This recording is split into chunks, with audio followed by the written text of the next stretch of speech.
Hi everybody, we are at Act 2, Scene 2, A Room in the Castle, and this is the longest scene in the entire play of Hamlet, so let's get started. Alright, so we have King, Rosencrantz, Guildenstern in attendance. You guys haven't met Rosencrantz and Guildenstern yet. Rosencrantz and Guildenstern are supposedly friends of Hamlet. So let's see. King Claudius, welcome, dear Rosencrantz and Guildenstern. Moreover, that we much did long to see you, the need we have to use you did provoke our hasty sending. So right off the bat, King Claudius plans to use these two. Something have you heard of Hamlet's transformation, so I call it, since nor the exterior nor the inward man resembles that it was. So, as you'll remember, Hamlet told Horatio and Marcellus that he was going to start acting a bit wonky. And now everybody in the castle is starting to notice that Hamlet is acting super squirrely. So, what the king has done is he has summoned Rosencrantz and Guildenstern to come to the castle and try to sort out what is going on with Hamlet and his wackadoodle behavior. Okay, so that's what they're there for. Resembles that it was, and also I really like that his inside should meet his outside, that they're not meeting, that they're very different. I like that. And then he says, what it should be, more than his father's death, that thus hath put him so much from the understanding of himself, I cannot dream of. So, Claudius is saying, surely he is behaving this way because of his father's death. That is what it must be, but I want you guys to double check. Now, we know that Claudius may believe this, or he may be a bit nervous, right? Because he knows he murdered King Hamlet.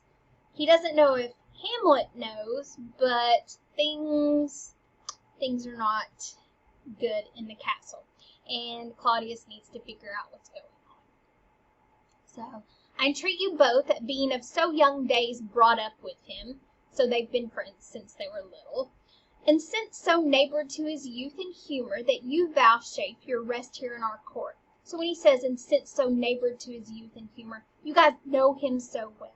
You have been his friend for such a long time that you know his humor, his personality, that you will stay here in our court some little time, and so by your companies to draw him on to pleasures, and to gather so much as from occasion you may glean. So he's like, take him out, have a good time, and try to figure out what's going on. Glean from him. Get in there and figure out what's going on, whether aught to us unknown afflict him thus, that opened lies within our remedy. He's like, figure it out so then we can figure out how to fix it.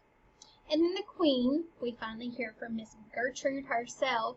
Good gentleman, he hath much talked of you, and sure I am 2 men that are not living to whom he more adheres. Now, this is interesting because Gertrude should know that his best friends are not Rosencrantz and Guildenstern, that his best friend is Horatio. So that leaves us as an audience wondering, how well does Gertrude know her son, or how involved is she in Hamlet's life? So that's kind of something to think about. And then she continues, if it will please you to show us much gentry and goodwill, as to expend your time with us a while, for the supply and profit of our hope, your visitations shall receive such thanks as fits a king's remembrance. So she's offering to pay them for them to stay there. Right? And Rosencrantz goes, both your majesties might be the sovereign power you have of us, put your dread pleasures more into command than to entreaty. So Rosencrantz says, oh, but, payment is not necessary. The fact that you have power over us, the fact that you are our monarch, the fact that we must obey you, then that would cause us to perform this act. But then Guildenstern kind of jumps in and goes, ooh, we both obey, and here give up ourselves in the full bent to lay our service freely at your feet to be commanded. So, that can be played either way. It can be played that Guildenstern is just trying to no Rosencrantz, we need that coin back off. Let her pay us, or it could be played that he's just like, we both obey. So I've seen it played both ways. And then the king comes in, thanks Rosencrantz and gentle Guildenstern, and then the queen, thanks Guildenstern and gentle Rosencrantz, and I beseech you instantly to visit my too much changed son. I love that line, too much changed son, because he's acting Craytown. Go, some of you, and bring these gentlemen where Hamlet is. Heaven make our presence and our practices pleasant and helpful to him. Good old Guildenstern, kissing butt. And then the queen's, amen. And then exit Rosencrantz, Guildenstern, and some of the attendants. And then Polonius comes wandering in. The ambassadors from Norway, my good lord, are joyfully returned. Because remember, he sent Voltimand and Cornelius with the letter to send to Norway, right? To tell old uncle, sad, bedridden uncle, that his nephew is about to start a war, right? Remember that? So now these two guys are back. And then the king says, thou still hast been the father of good news. And Polonius goes, have I, my lord? Assure you, my good liege, I hold my duty as I hold my soul, both to my God and to my gracious king. And I do think, or else this brain of mine hunts not the trail of policy, so sure as it hath us to do, that I have found the very cause of Hamlet's lunacy. So the king is being gracious with Polonius, and he's like, oh, you are the father of good news. And Polonius is like, am I the father of good news? And he's like, well, I have even better news. I know why Hamlet is acting this way. And the king goes, oh, speak of that I do long to hear, right? So Claudius has got a lot riding on this. Is he crazy because he found out that, Claudius' murder? Is he acting crazy because he's so sad about his dad? Also, as an audience member, we begin to wonder if Claudius really cares about Hamlet. I mean, he is his nephew. So is he more worried about Hamlet's health? Mental health? Is he worried that his nephew may have fallen into madness? Or is it the fact that Hamlet is on to him for being a murderer? I don't know. It's really interesting. Hamlet's an interesting play. It makes you say, a whole lot. So that's something to think about. Think about Claudius's motives. Or maybe it's D, all of the above. I tend to think it's D, all of the above. I think he cares about Hamlet at this point in the play, because Claudius loves Gertrude, and that'll come out in a bit. Oh, I'm spoiling alert and everything. Okay, I'm gonna stop talking about it, and we're just gonna focus on what we have to focus on. But think about King Claudius's motives here and what he's doing. All right, so he gets really excited, and he looks at Polonius, and he's like, oh, speak of that I do long to hear. I would like to know why Hamlet has gone mad. And Polonius, who is being a bit arrogant, he's like, oh, well, give first admittance to the ambassadors. My news shall be the fruit to that great feast. So he's like, oh, no, my news is going to be dessert. It's going to be the chocolate cake of this entire day. So I'm going to wait, right? And then the king goes, thyself do grace to them and bring them in.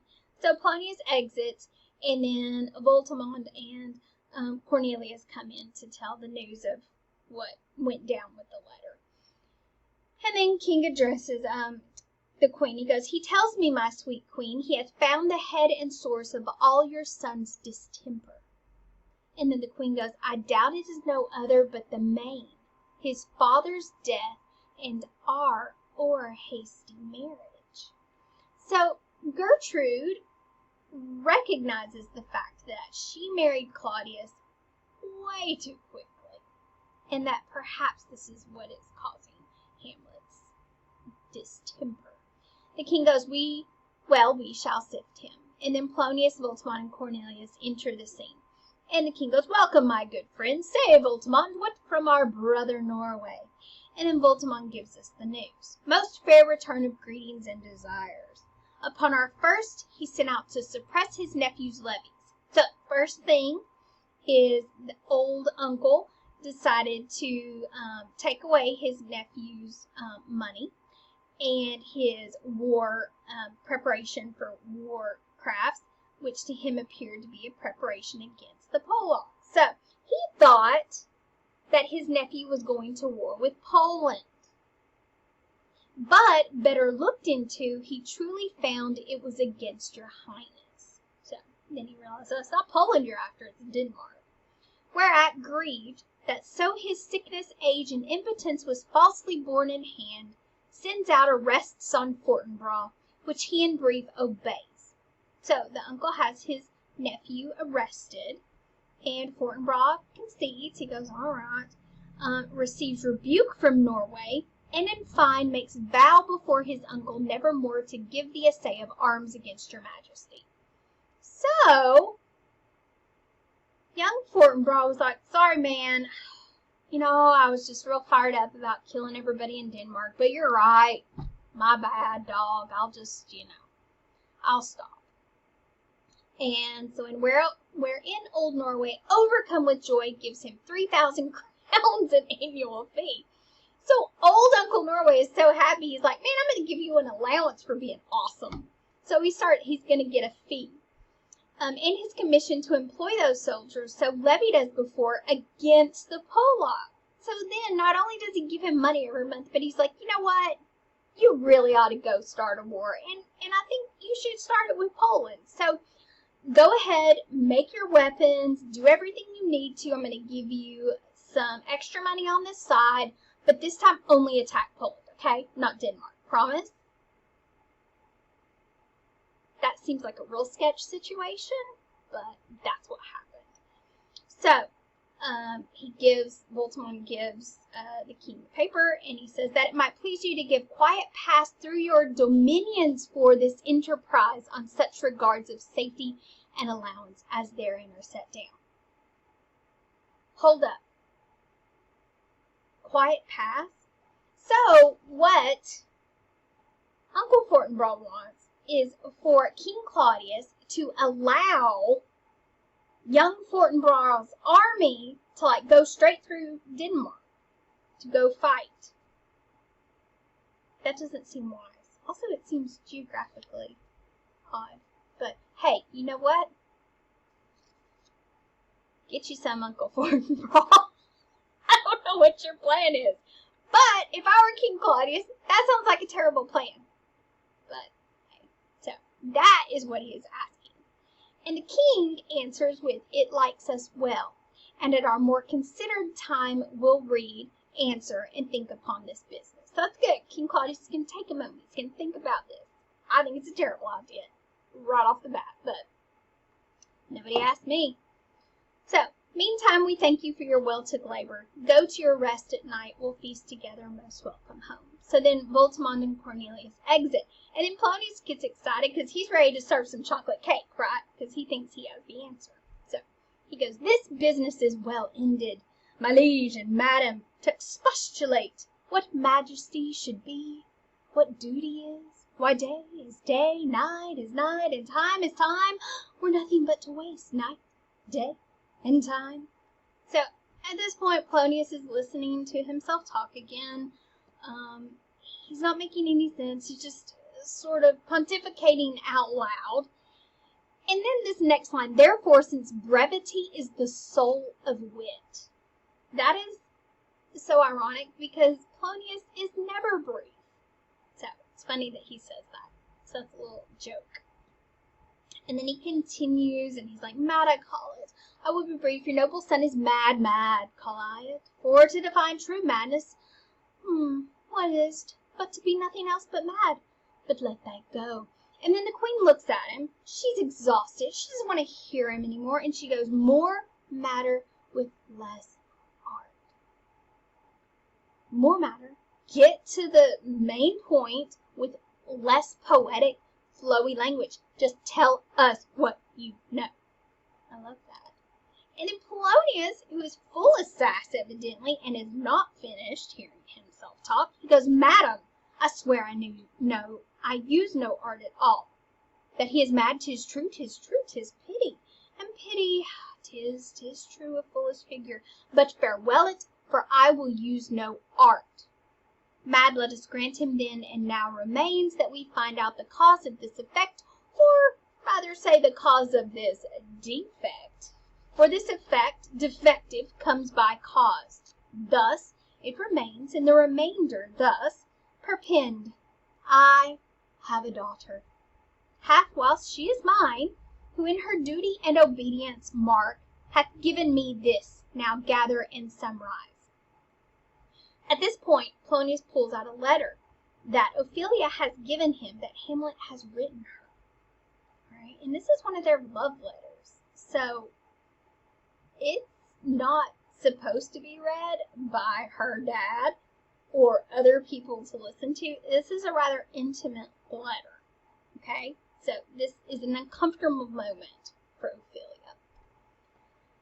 So he reads the letter, and it says, "To the celestial and my soul's idol, the most beautified Ophelia."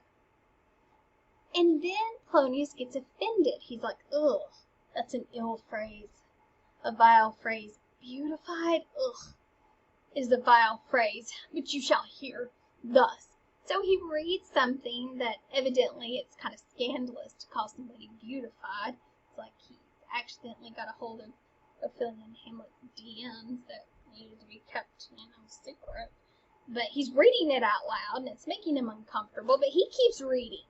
And he goes, "In her excellent white bosom, these," and the queen just cuts him off, because she realizes this is completely inappropriate. She's like, "Came this from Hamlet to her?"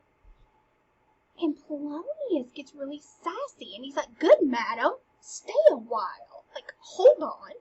I will be faithful. I will get to the point," which I think is incredibly disrespectful, but nobody asks me.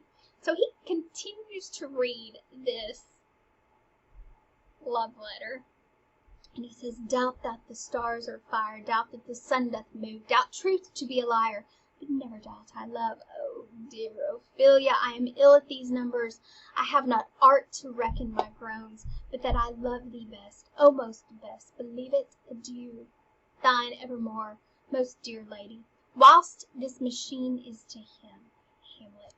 And I love that ending, because whilst this machine is to him, he's talking about his body as a machine. And while he has use of this machine, while he is still alive, to love her. And I love that too, because one of the main issues between Laertes and Polonius and Ophelia and Hamlet's relationship is that they believe that Hamlet only wanted Ophelia because of physical aspect of love. That was very well articulated.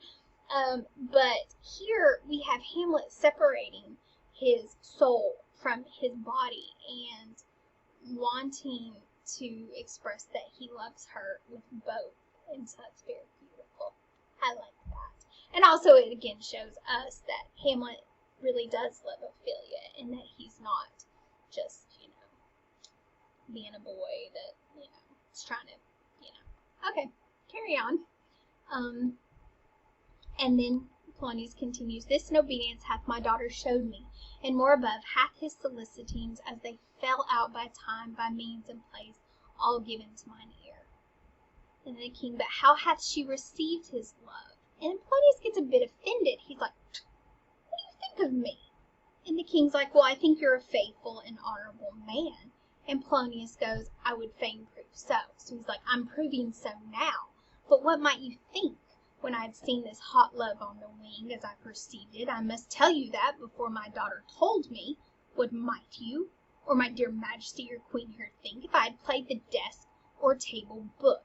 This can get really confusing, but what he's saying is the minute that I saw those two and the fact that they were having a relationship, well, of course, I would do exactly what you would think. I wouldn't just place it like this information, like place it like a book on a table and forget about it, or just lay it haphazardly around and be like, "Oh, well, la-di-da, it's not a big deal to deal with."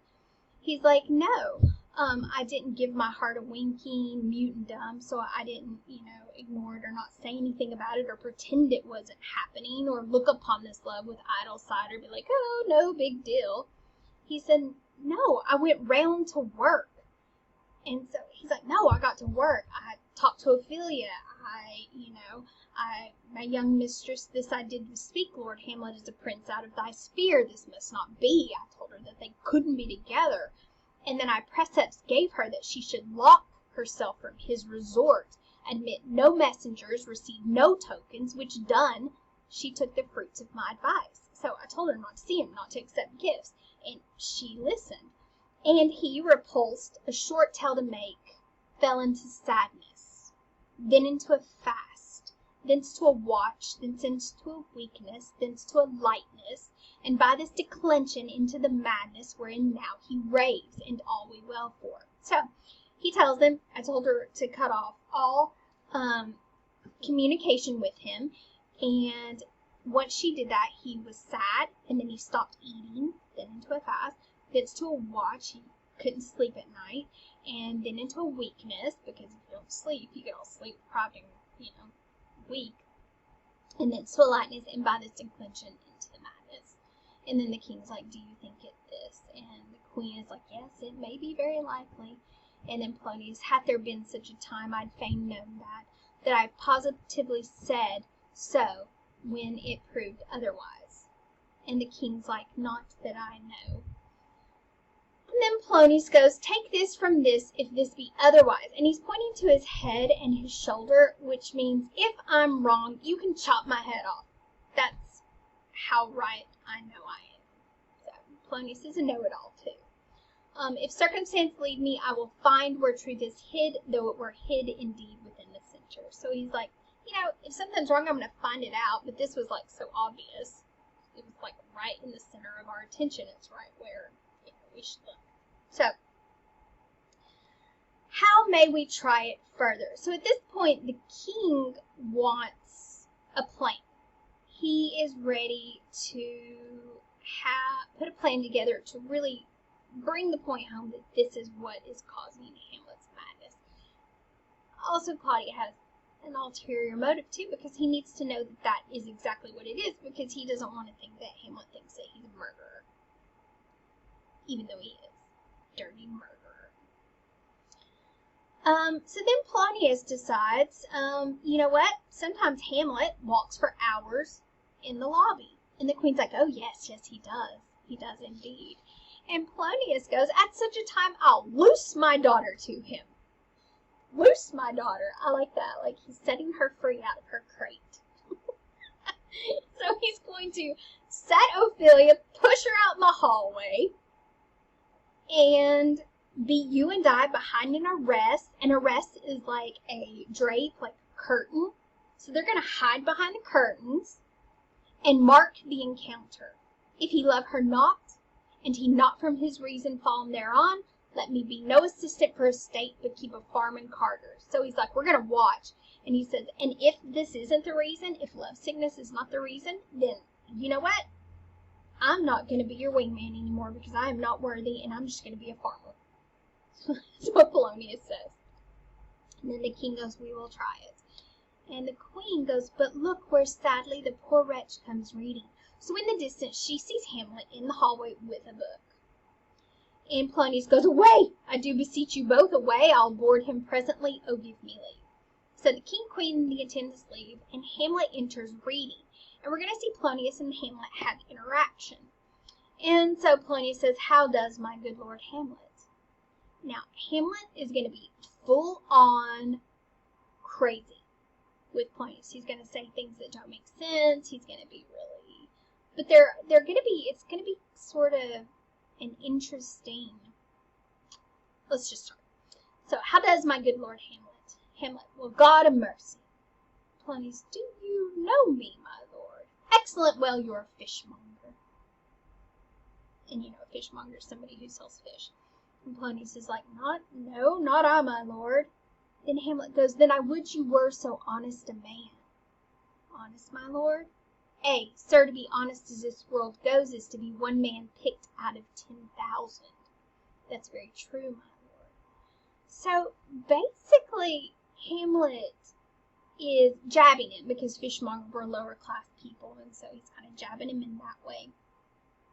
And then when Polonius says, no, I'm not, then Hamlet looks at him and he goes, man, I wish you were an honest man.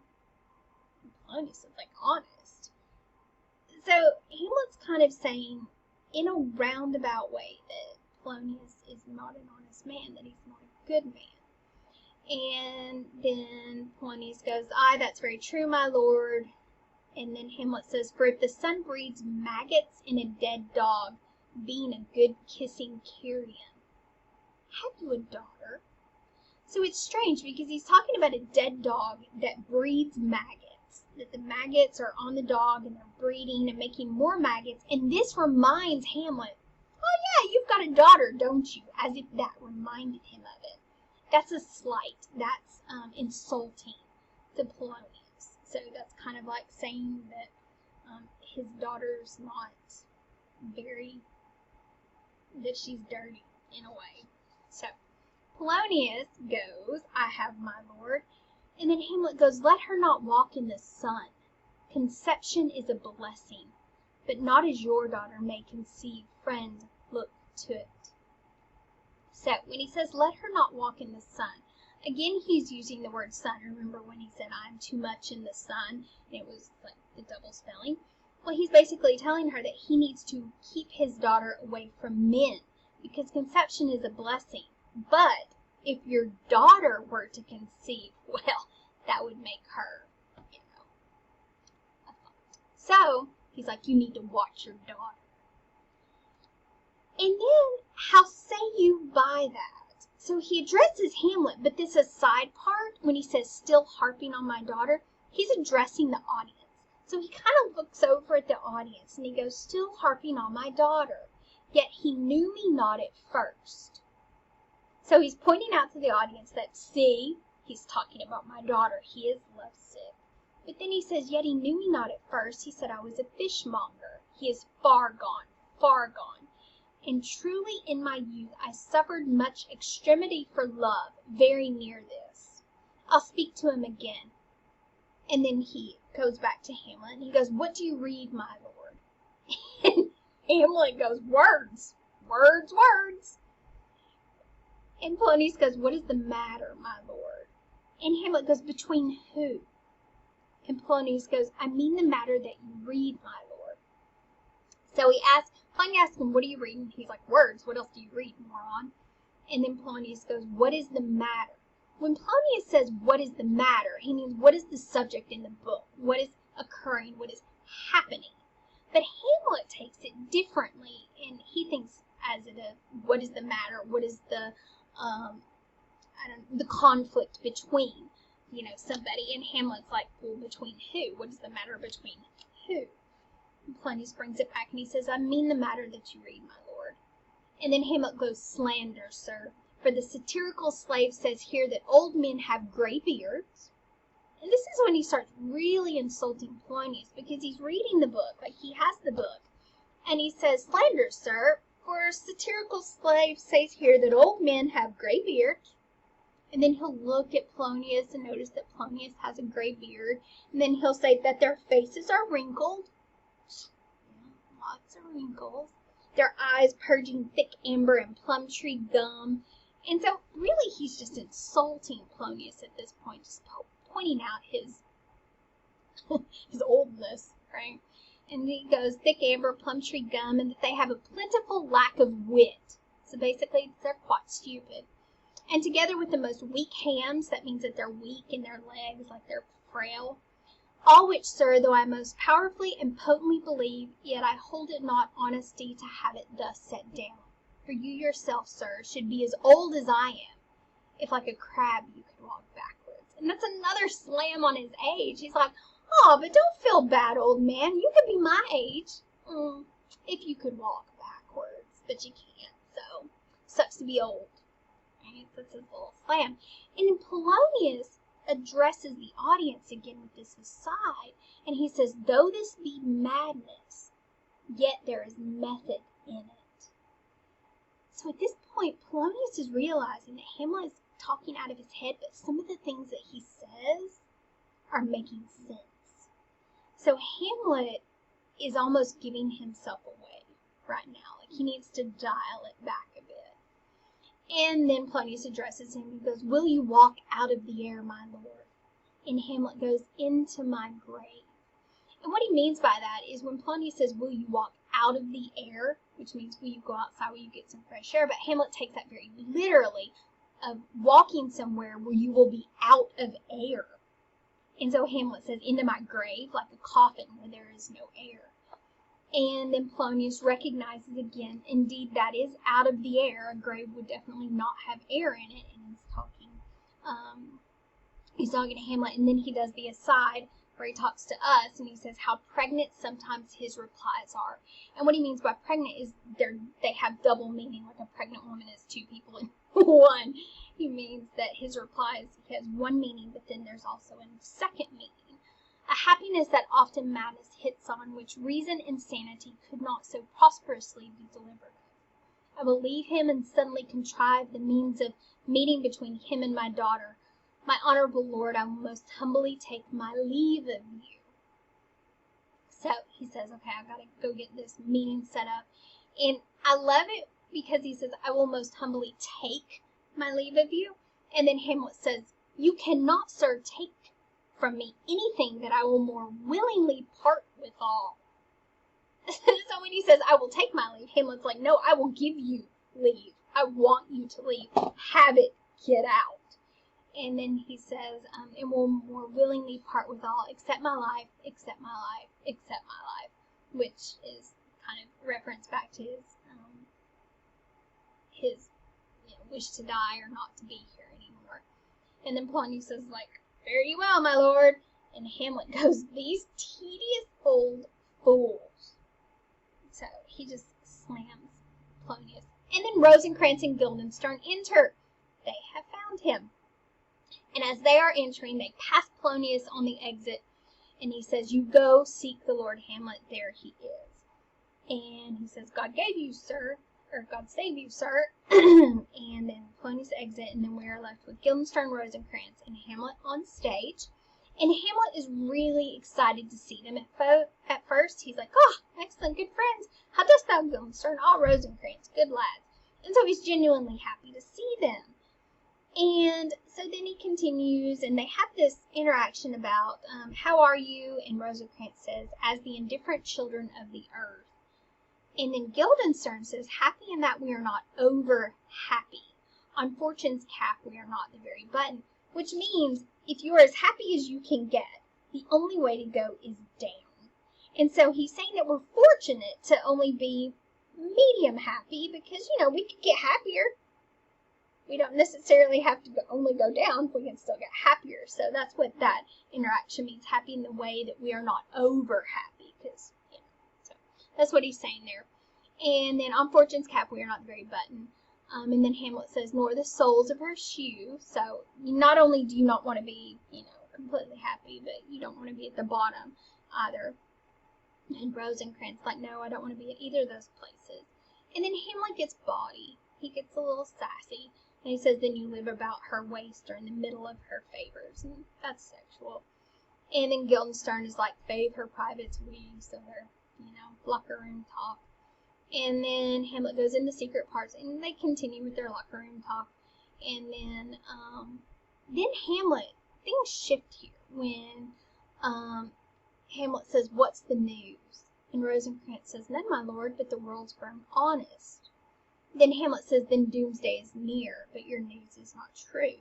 Let me question more in particular, what have you, my good friends, deserved at the hands of fortune, that she sends you to prison hither? So Hamlet is like, you know what? You're saying that you're good and you're in a good place, but however, fortune has sent you to this place, this prison that I'm in. And to Hamlet, it's a prison, right? Because Claudius won't let him leave. He can't go back to school. But to Guildenstern and Rosencrantz, he's in the castle. Like, this is awesome. I want to live in a castle and be a princess. So they're confused. And Guildenstern's like, prison, my lord. And Hamlet goes, Denmark's a prison. And then Rosencrantz says, then is the world one? And Hamlet goes, a goodly one, in which there are many confines, wards, and dungeons, Denmark being one of the worst. And so the Rosencrantz and Guildenstern are starting to pick up on Hamlet's melancholy, that he's not his happy, joyful self. And so Rosencrantz says, "We think not so, my lord." And then Hamlet, "Why then 'tis none to you, for there is nothing either good or bad, but thinking makes it so. To me it is a prison." And I really like that because it makes you think about just the human condition, how, something might be good for somebody, or, living in a castle would be awesome for one person, but then for another person that might be hell on earth. It just depends on how you perceive that particular situation or that particular, object or state of being. So basically Hamlet's pointing out that, it's how you perceive the situation which makes it good or bad. And he's like, and to me, I perceive this place as a prison. And then Rosencrantz goes, "Why then your ambition makes it one 'tis too narrow for your mind." And then Hamlet, "Oh God, I could be bounded in a nutshell and count myself a king of infinite space were it not that I have bad dreams." And Guildenstern says, "Which dreams indeed are ambition, for the very substance of the ambitious is merely the shadow of a dream." And then Hamlet goes, "A dream itself is but a shadow." And then Rosencrantz says, "Truly I hold ambition of so airy and light a quality that it is but a shadow of shadows." So basically he's talking about how ambition and our dreams and things that we want to accomplish can be heaven, or they can also be hell, because we can achieve those dreams and that would be heaven, or the fact that we have a shadow of a dream, that it looms over us when we're not exactly attaining it, but then that shadow of a dream can make us miserable, that the ambition to achieve that dream could make us miserable. So again, it's all about the perspective. So I think that's interesting. So that's kind of what they're debating right here. And then Hamlet goes, "Then our beggar bodies and our monarchs and our outstretched heroes, the beggar shadows, shall we to the court, for by my fay I cannot reason." So then he's talking about shadows and determining the difference between a beggar's shadow and a king's shadow, and what makes one more valuable than the other. Hamlet's going deep here. He's just really taking Rosencrantz and Guildenstern just want to take him out. They just want to get a little lit. They want to go to the club. They want to hang out. And Hamlet's not having it. He's taking them to they're having a deep philosophical conversation, right? And it's just, so anywho, Rosencrantz and Guildenstern, "Shall we go to the court? For by my fay I cannot reason." Rosencrantz and Guildenstern say, we'll wait upon you." And Hamlet's like, "No such matter. I will not sort you with the rest of my servants, for to speak to you like an honest man, I am most dreadfully attended."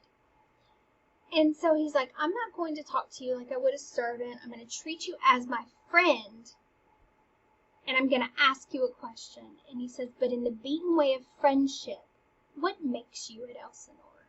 So why are you here?" And so Hamlet, we pick up from this question that perhaps he is suspicious. And Rosencrantz says, "To visit you, my lord, no other occasion." Now this could have been a test by Hamlet to see if these guys were going to be loyal to him. And Rosencrantz just kind of blows it, and he's not honest, and he says, "To visit you, my lord, no other occasion." So right off the bat, Hamlet knows that he can't trust Rosencrantz. And so he continues, "Beggar that I am even poor in thanks, but I thank you. And sure, dear friends, my thanks are too dear a halfpenny. Were you not sent for? Is it your own inclining? Is it a free visitation? Come, deal justly with me. Come, nay, speak." So Hamlet is calling them out, and he's like, "Tell me the truth." And Guildenstern, this can be played either way. Either Guildenstern can look at Rosencrantz and go, "What should we say, my lord? Like, do we need to tell him the truth, what's happening?" Or sometimes Guildenstern says this to Hamlet, and he goes, what should we say, my lord? And then Hamlet goes, "Why, anything but to the purpose." So he addresses them both, either way that line is handled.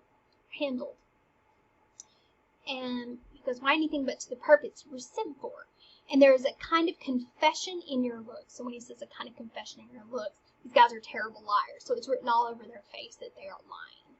which your modesties have not craft enough to color. And this is a slight. He's like, you guys are crap at lying. You're terrible at it, so just stop.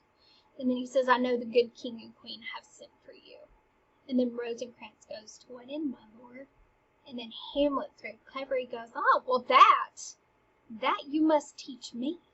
But let me conjure you by the rights of our fellowship, by us being friends, by the constancy of our youth, by the fact that we've been friends since we were children, by the obligation of our ever-preserved love, by the fact that we are friends who are supposed to love each other, and by what more a dear, a better proposer could charge you withal, be even and direct with me whether you were sent for or no. And so Hamlet really pulls out all the stops here. He's like, if you ever loved me, if you were ever my friend, if we ever had a moment of honesty between us, tell me the truth. And Rosencrantz to Guildenstern says, what say you? And Hamlet looks at us and says, nay then, I have an eye of you. If you love me, hold not off. And then Guildenstern, God bless him, Guildenstern finally goes, my lord, we were sent for. So Guildenstern tells him the truth. Rosencrantz was ready to carry it on, but Guildenstern finally buckles. And then Hamlet goes, I will tell you why. So shall my anticipation prevent your discovery, and your secrecy to the king and queen moult no feather. So he's like, you know what? I'm going to tell you why you were sent for. You don't have to tell me. I'm going to tell you. And he says, I have of late, but wherefore I know not, lost all my mirth, forgone all custom of exercise, and indeed it goes so heavily with my disposition, that this goodly frame, the earth, seems to me a sterile promontory. So he's like, I'm going to tell you why you're here. You're here because I am miserable. I have lost any happiness that I have ever had. I no longer work out. I don't care if I'm swole or not. I don't care. I don't eat like I should. I don't sleep. And I just walk around emo style in all black and cry to myself. And then he goes, what a piece of work is man, how noble in reason, how infinite in faculties and form and moving, how express and admirable in action, oh, how like an angel. In apprehension, how like a god, the beauty of the world, the paragon of animals, and yet to me, what is the quintessence of dust? So he's like, earth may have all these amazing things, but you know what? It's all just dust to me, because that's what it is in the end. Dust. We're all dust in the end. And he goes, man delights me not. No, nor woman neither, though by your smiling you seem to say so. And then Rosencrantz goes, my lord, there was no such stuff in my thoughts. And Hamlet goes, why did you laugh then when I said man delights not me? Then Rosencrantz goes, to think, my lord, if you delight not in man, what Lenten entertainment the players shall receive from you, we coated them on the way, and hither are they coming to offer your service. So this can get a little tricky if you don't know what's happening. So Hamlet expresses, nobody makes me happy, no man, no woman, I'm miserable, I hate everything. And then Rosencrantz kind of laughs to himself, and Hamlet's like, what? You're being a butthole. That's not very nice. I just expressed how very sad I am, and you're a jerk. And Rosencrantz is like, no, man. Well, if men or women do not delight you, then you're going to hate the fact that we found this group of traveling actors, and we have them coming up here to the castle to put on a show for you. Right? Now, what you guys don't know about Hamlet is that Hamlet loves a good show. Hamlet loves these traveling actors. It's like his favorite thing on earth. He loves it. Woo! He's excited. He's pumped up. So Hamlet, on hearing this, you'll see a change on stage. Like, at first he's like all pouting. He's like, man delights me not. Woman delights me not. I don't care about any of this. And then the minute Rosencrantz says the actors are coming, he gets excited. And he's like, well, he that plays king shall be welcome. So he's like saying the actor who plays the king in the play, he will be welcome. And he continues, his majesty shall have tribute of me. The adventurous knight shall use his foil and targets. Now he's imagining the knight on stage with his foil, which is a sword, and like battling, and he's like really imagining his heaven. He's like, oh, the lover shall not sigh gratis. Oh, that humorous man shall end his part in peace, and the clown shall make those laugh whose lungs are tickle-o. And then he's like, what players are these? And Rosencrantz says, even those who are wont to take such delight in the tragedians of the city. So Rosencrantz is telling Hamlet that it's the group of actors that he really likes. Like, he's seen them before, he loves them, he thinks they're top notch. So Hamlet gets confused here because he says, how chances it that they travel? Their residence, both in reputation and profit, was better both ways. Now, this is interesting because at this section we kind of hear Shakespeare talking. Because during Shakespearean England, most groups of actors, because they would have groups like troupes, that's a better word, troupe of actors.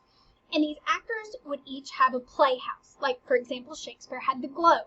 So the Globe had a troupe of actors. So they would have set people to play set roles, and these guys would be with this theater group. And then there would be another theater group across the Thames, and they would have a certain group of actors. So Hamlet is confused because why are they traveling? Because there were also lower level actors that would like travel around, like in caravans, gypsy style. And so Hamlet's like, why are they traveling? They have a theater of their own, right? And they had a good reputation and they were making lots of money, so it's weird that they're homeless now, that they don't have a home theater. So then Rosencrantz says, I think their inhibition comes by the means of the late innovation. So he's like, well, something has happened lately. It's a new acting troupe has come about. But then Hamlet says, do they hold the same estimation they did when I was in the city? Are they so followed? So basically, he's acting, when he says the same estimation, he's like, is their reputation still good? Do they still have a good reputation? Are they still followed? Do they have a lot of followers? They get a lot of likes. I don't know. Rosencrantz like, no, indeed, they are not. And then Hamlet's like, how come? Do they grow rusty? Like, are they starting to suck? And Rosencrantz like, nay, their endeavors keep in the wanton pace. So no, they're still as good as they ever were. But there is, sir, an array of children, little Iases, that cry out on the top of the question and are most tyrannically clapped for it. These are now the fashion, and so be rattled the common stages, so they call them, that many wearing rapiers are afraid of goose quills and dare scarce come thither.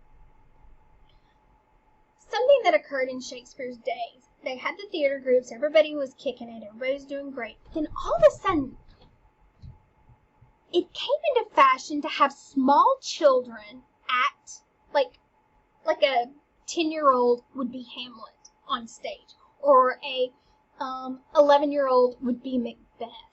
And so it would be a group of actors, but they would be children, like mini-size. And people ate this up. They loved these child troupes.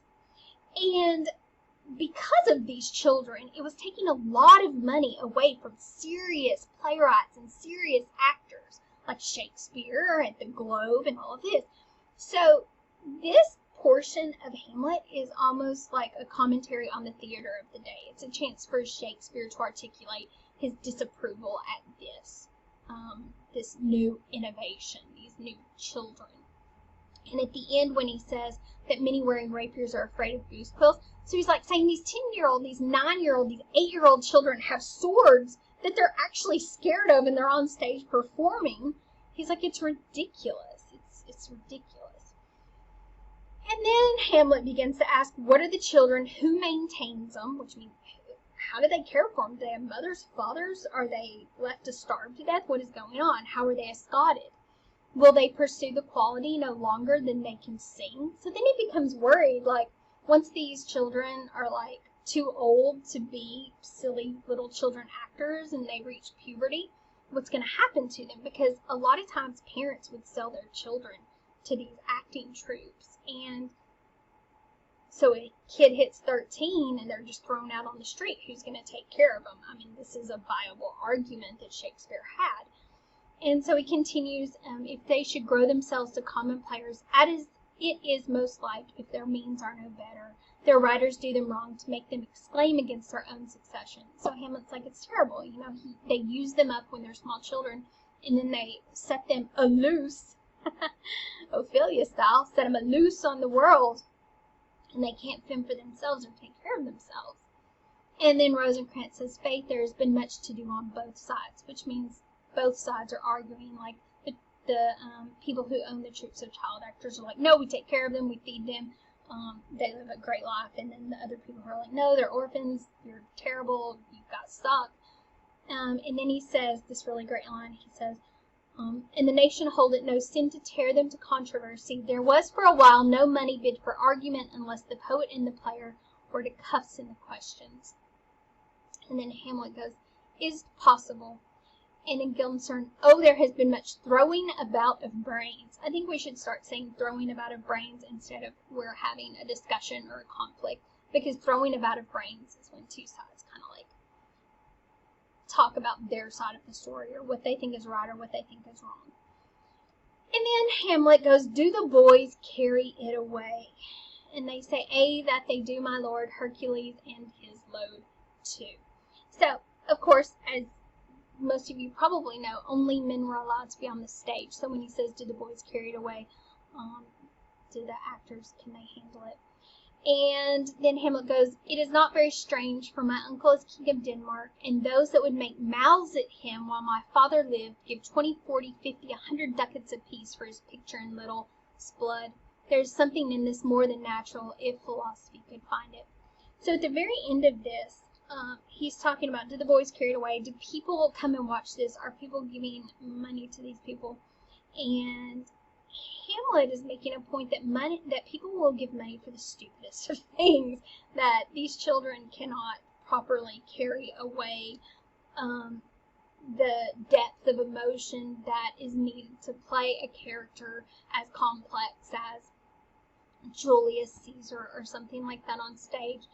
And he's pointing out that, it's very strange. My uncle is king of Denmark, and those who would say, make mouths at him while my father lived. So while King Hamlet was alive, people would be like, yeah, King Hamlet's great, but his brother Claudius is a stupid head. We hate him. He sucks. Claudius sucks, right? But then he's saying, but now that Claudius is king, they give 20, 40, 50, 100 ducats apiece for his picture in little. And that's like a little mini portrait, like the little cameo. So like a little portrait of Claudius, they pay so much money for this little tiny portrait of Claudius when they used to talk trash about him. And he's like, ugh, it's crazy. These people are crazy. So I don't understand the world around me. So that's how Hamlet leaves this bit. And then we hear trumpets. And then the players, Guildenstern says, there are the players. And then Hamlet sees them and he gets really excited again. And he's like, come on to Elsinore, your hands come. He welcomes them. Let me comply you with this in this garb, lest my extensive players, which I tell you must show fairly outward, should more appear like entertainment than yours. You are welcome.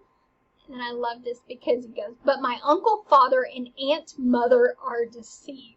So he calls Claudius uncle, father, and he calls his mother aunt, mother. And then Guildenstern says, what are they deceived in, my lord? And then Hamlet lets the cat out of the bag here. He says, I am but mad north-northwest. When the wind is southerly, I know a hawk from a handsaw. So basically, right here, he's saying that he is mad sometimes when it suits him, when the direction is right for him to play mad. But then he says, when the wind is southerly, I know a hawk from a handsaw. So when he says hawk from a handsaw, he's basically saying that he can determine reality from, he knows the difference. He's sane. So he tells Guildenstern that he is not, in fact, mad.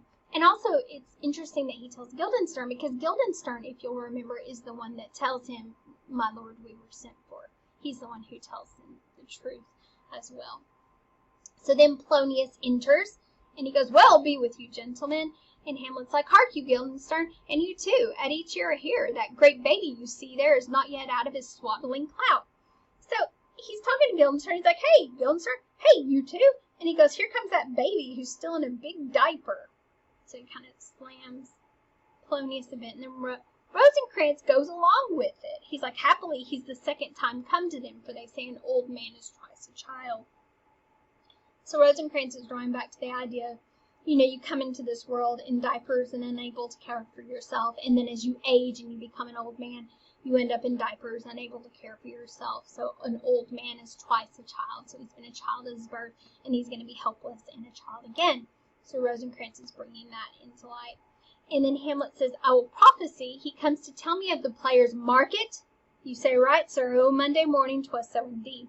And it's funny because Polonius is a know-it-all, and he has to feel like he gets all the news, that he gets to share. He just spills all the tea, and nobody gets tea unless he's serving it. So he's like running. He sees them coming. He's like, I'm going to be the first to tell him. I'm going to be the first to tell him. And so then Polonius goes, my lord, I have news to tell you. And Hamlet goes, my lord, I have news to tell you. When Rostius was an actor in Rome, and then Polonius just talks over him. He's like, the actors are come hither, my lord. And Hamlet goes, buzz, buzz, which is kind of like an old swear, like, oh, get out of here. Not what I thought, but get out of here, you. We'll keep this PG. You there, get out of here. So, buzz, buzz. And then Polonius goes, upon my honor, like he's slightly offended. And Hamlet goes, then came each actor on his ass. And Polonius begins this long, huge thing talking about all the best attributes for actors in the world, whether they be foreign. He kind of goes through all this. And he's talking about all these men. And then finally Hamlet just kind of cuts him off. And he goes, O Jephthah, judge of Israel, what a treasure hadst thou. And this is interesting, because if you know the story of Jephthah, then you know Jephthah was a judge who sacrificed his daughter. Much in the way Polonius is going to sacrifice Ophelia to Hamlet, by setting her loose in the hall to see what interaction, what happens. So he's very much using Ophelia, much like Jephthah used Ophelia. So this is a very clever, what's the word I'm trying to think of? Illusion. Ha! I thought of it. An illusion. So then Polonius goes, what treasure had he, my lord? Polonius doesn't even know. Like, Polonius thinks he's so smart, but he doesn't even know that illusion. And then Hamlet goes, why, one fair daughter and no more, the which he loved passing well. And then Polonius looks at us, because this is an aside, and he goes, still on my daughter. See, I told you, he's lovesick. And then Hamlet goes, am I not right, old Jephthah? And then Polonius, this is totally going over Polonius's head. He's like, if you call me Jephthah, my lord, I have a daughter that I love passing well. And Hamlet goes, nay, that follows not. Because Hamlet knows the story of Jephthah, and he also knows that Polonius is using Ophelia. And so he goes, nay, that follows not. And then Polonius goes, what follows then, my lord? And then Hamlet says, why, as by lot God wot, and then you know, it came to pass as most like it was, the first row of the pious chanson will show you more, for look where's my abridgment comes. And then 4 or 5 players enter, and then Hamlet completely ignores the fact that he was talking to Polonius, that he was trying to mess with him, and he addresses the players, and he's super excited to see them, and he's like, you are welcome, masters, welcome all, I am glad to see thee, welcome good friends. At this point, except for the first time when he sees Horatio, when Horatio comes to tell him about seeing the ghost, Hamlet is full of joy. He's so happy about these actors, like, they're giving him life. So he recognizes them. He's like, oh, my old friend, thy face is valanced since. I like this. It means he's grown a beard. A valance is French for like a curtain. So he's like saying his face is curtained with a beard. And then he says, I saw thee last, comest thou to beard me in Denmark? What, my young lady and mistress? And he's addressing one of the actors who commonly plays the female role. And he's like, oh, you have you're nearer to heaven than when I saw you last, which means that he's grown, that he's nearer to heaven with his height. And he says, by the altitude of a Chopin, and a Chopin is a high hill in French. And so he's like, you're even nearer to heaven, you're as tall as you were in those hills the last time I saw you. And he says, pray God your voice, like a piece of uncurrent gold, be not cracked within the ring. So he's like, you've grown, you're so much taller, oh my gosh, I hope your voice hasn't changed because you do such a lovely job as the female role. So he's like, I hope your voice, like uncurrent gold, has not cracked. And he says, masters, you are all welcome. Molten like French falconers, fly at anything we see. We'll have a speech straight. Come, give us a taste of your quality. Come, a passionate speech. Because the minute these guys walk in, Hamlet's like, speech, speech, give me a soliloquy, give me a bit of action, I want to see something. And the first player asks him, he's like, what speech do you want? What do you want me to act? And then Hamlet remembers that he heard them speak a speech once, but it was never acted, or if it was, not above once for the play. I remember, please not the million, 'twas caviar to the general. So he's like, I want you to play this. It was received well, whose judgments in such matters cried in the top of mine, an excellent play, well digested and seen, set down with such modesty as cunning. I remember one said there were no salads in the lines to make the matter savory, nor matter in the phrase that might indict the author of affectation. So he's like, this speech was so beautiful and so pure, it was not contrived in any way. It was the most brilliant and beautiful, and it was the Aeneas tale to Dido, and thereabout of it, especially where he speaks of Priam's slaughter. If it live in your memory, begin at this line, let me see. And Hamlet is remembering where he wants him to start at. And he begins by quoting the first line. He said, the rugged Pyrrhus like the Hyperion beast. It is not so. So he says, no, it begins with Pyrrhus. And then he starts, the rugged Pyrrhus. He whose sable's arms, black as his purpose, did the night resemble. So we have Pyrrhus. Evidently, he has sable arms. He's black as his purpose. He resembles the knight when he laid couched in the ominous horse. So he's talking about the Trojan horse. Hath now this dread and black complexion smeared with heraldry more dismal head to foot. Now his total gills horridly tricked with blood of fathers, mothers, daughters, sons, baked in and pasted with the parching streets that lend a tyrannous and damned light to their vile murders, roasted in wrath and fire, and thus o'ersized with coagulate gore. Coagulate gore, that's a bad time. With eyes like carbuncles, the hellish Pyrrhus, old grandsire Priam seeks. So what we have learned is that Pyrrhus has lost his family in battle, and he's looking for Priam because he's holding Priam responsible. And then Hamlet goes, so proceed you, because he wants the actor to pick up from there. And Polonius is, for God, my lord, well spoken with good accent and good discretion. So Polonius has to put his 2 cents in. And then the player begins. Anon he finds him, striking too short at Greeks, his antique sword, rebellious to his arm, lies where it falls, repugnant to command, unequal matched Pyrrhus. At Priam drives, enraged, at, where was I? Sicilium, sometimes to fill his blow. No, that's not where. Unequaled match, Paris at Priam drives, enraged strikes wide, but with the whiff and wind of his fell sword, the unnerved father falls.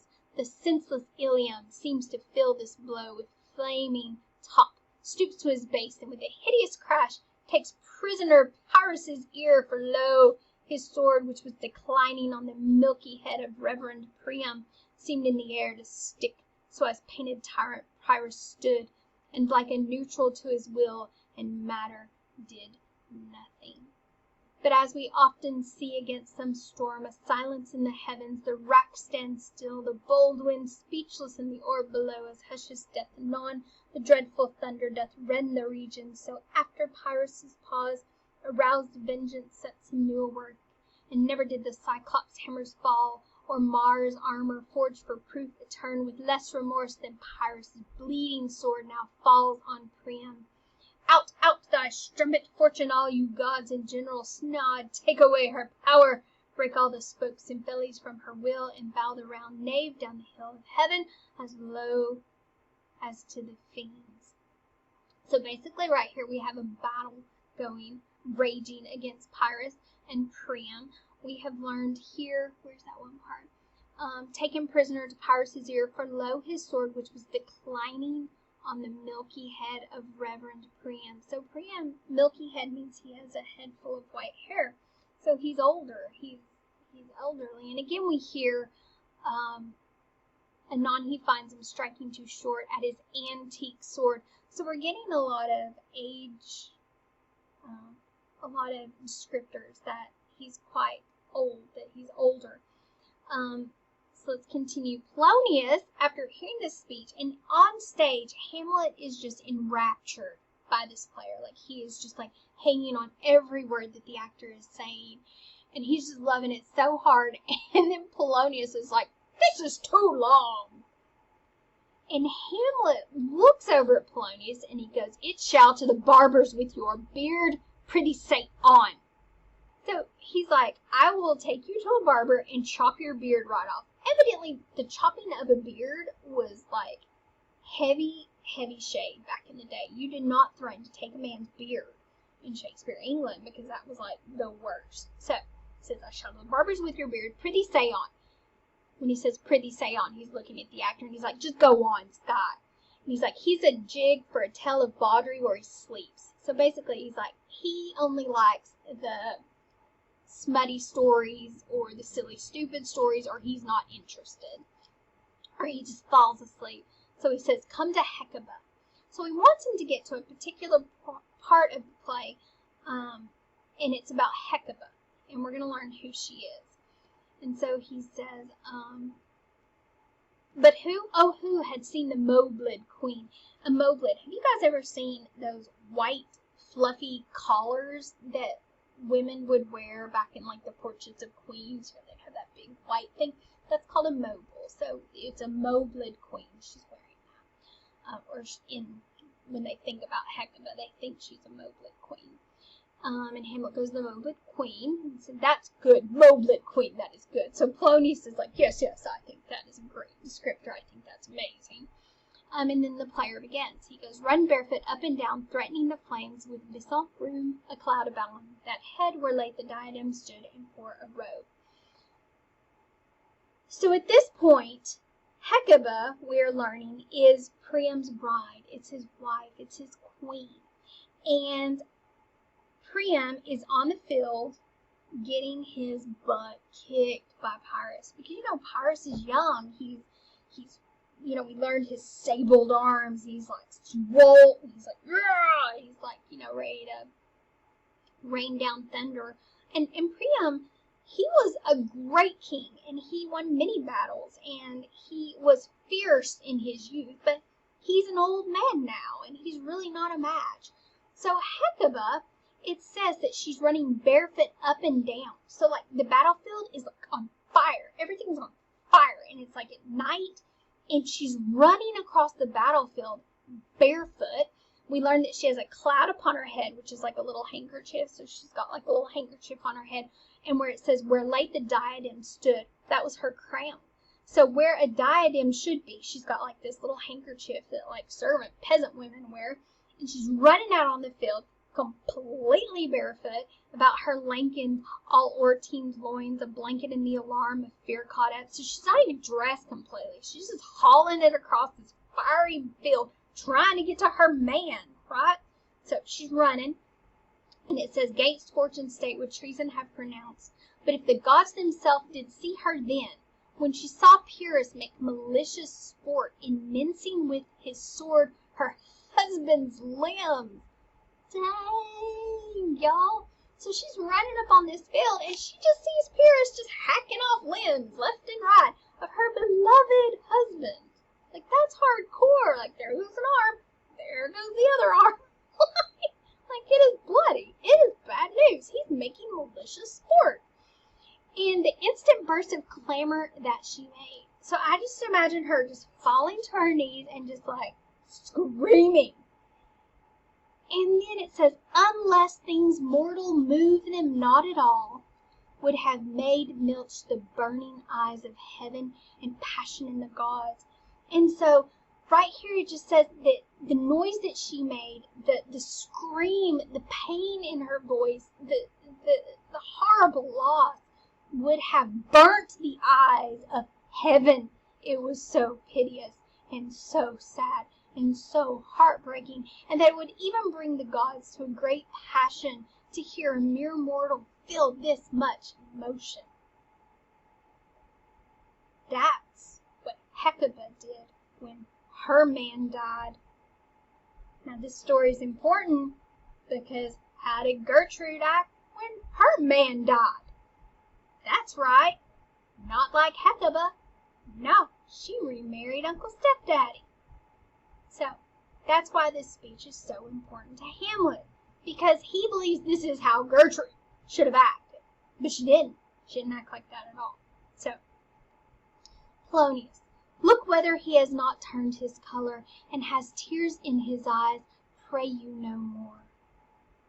Now, at this point, Polonius notices that the actor is crying, and that he has tears in his eyes, and Polonius is like, stop, no more. And then Hamlet goes to his well. I'll have thee speak out the rest of this soon. So he's like, you know what, yeah, stop for now. We can do the rest of this later. He says, good my lord, will you see the players well bestowed? So he looks at Polonius, he's like, put these guys up in their rooms. Do you hear? Let them be well used, for they are the abstract and brief chronicle of the time. After your death, you were better have a bed epitaph than their ill report while you live. Basically threatens Polonius. He's like, you better treat these guys well, because, you better treat them well. And Polonius goes, my lord, I will use them according to their desert, which is really sassy of Polonius, because Polonius is like, I will treat them as their, their station befits them. And then Hamlet's like, odds bodkin, which is a swear. He's like, man better. Use every man after his desert, and who shall escape whipping? So he's like, if we treated everybody the way they deserve to be treated, then everybody would get a good whipping, because none of us deserve anything. And so then he changes his tune a bit, and he says, use them after your own honor and dignity. The less they deserve, the more merits it is in your bounty. Take them in. So he's like, well then, treat them as your honor and dignity should, as that, I guess, would, I don't know the right word. Treat them as you would wish to be treated. Treat them as it would reflect upon you in your honor and your dignity. There, that was good.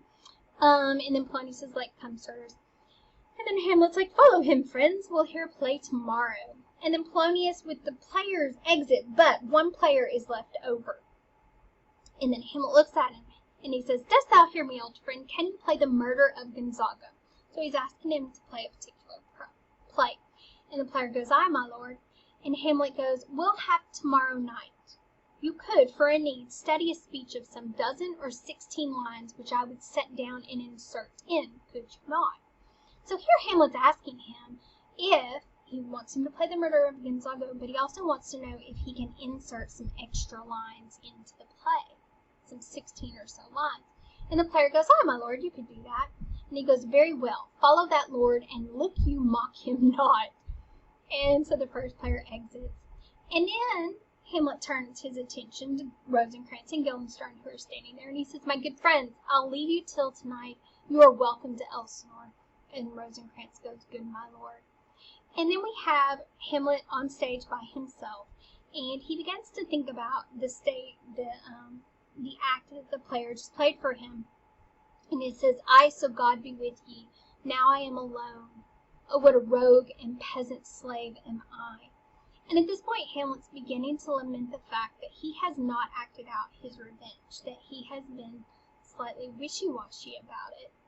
And he says, is it not monstrous that this player here, but in a fiction, in a dream of passion, could force his soul so to his own conceit? So basically he's thinking about that actor, and he's thinking about how the actor was portraying, Hecuba, and he was thinking about how the actor was moved to tears, how he truly appeared to be broken over this horrible sight of, the Prius being chopped to bits, or Priam being chopped to bits by pirates.